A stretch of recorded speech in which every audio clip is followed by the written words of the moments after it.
আজ দাঁড়িয়েছি, হয়তো আমার কথা অনেক লম্বা, আমি জানি না আপনি আমাকে সময় দিবেন কিনা, কিন্তু আমি বলতে চাই মাননীয় স্পিকার, আমরা যেই জায়গা থেকে দাঁড়িয়েছি, বাংলার 30 থেকে 40 লক্ষ ওলামায়ে কেরাম আমাদের দিকে তাকিয়ে রয়েছে, কারণ তাদের কণ্ঠ, তাদের সে আওয়াজগুলো আমরা যেন জাতীয় সংসদ থেকে দিতে পারি।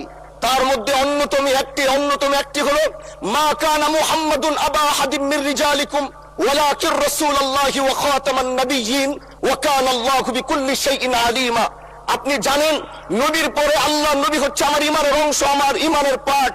তিনাকে ভালোবাসা, তিনার উপর ঈমান, এটা আমার ঈমানের অংশ। তিনি আমার শেষ নবী, যেটা কোরআন ঘোষণা দিয়েছে। নবীও বলেছে আনা খাতামুন নাবিয়্যিন আলা নাবিয়্যা বাদি, আমি শেষ নবী, আমার পরে কোনো নবী আসবে না।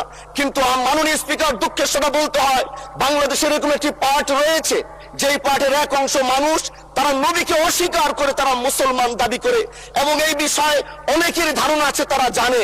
এই আন্দোলন করতে গিয়ে অনেক মুসলমানকে রাস্তায় শহীদ হতে হয়েছে, আন্দোলন করতে হয়েছে, স্বাধীনতার পর থেকে আজও সে আন্দোলন চলছে, কিন্তু আজও পর্যন্ত সেটা পাইনি। আমি মাননীয় প্রধানমন্ত্রীকে বলবো, আপনি বাংলাদেশে একটি ইতিহাস রচনা করে যাবেন।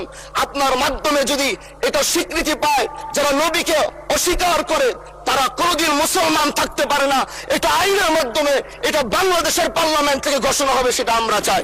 মাননীয় স্পিকার, আরেকটি কথা, আপনি জানেন আমরা আমাদের নবীকে সবচেয়ে বেশি ভালোবাসি, যিনি আখিরি নবী, যাকে বলা হয়েছে ওয়ামা আরসালনাকা ইল্লা রাহমাতাল লিল আলামিন। আমরা বারবার দেখছি কিছুদিন পর পর কারা যেন কিভাবে এসে আল্লাহ নবীর শানে কটূক্তি করে, নবীকে নিয়ে অশ্লীল ভাষায় গালিগালাজ করে, নবীর শানে কটূক্তি করে। এই আন্দোলন, এই সংগ্রাম করতে গিয়ে আপনিও মাননীয় স্পিকার দেখেছেন, রাস্তাঘাটে আন্দোলন করতে গিয়ে কত মানুষ মৃত্যুবরণ করেছে।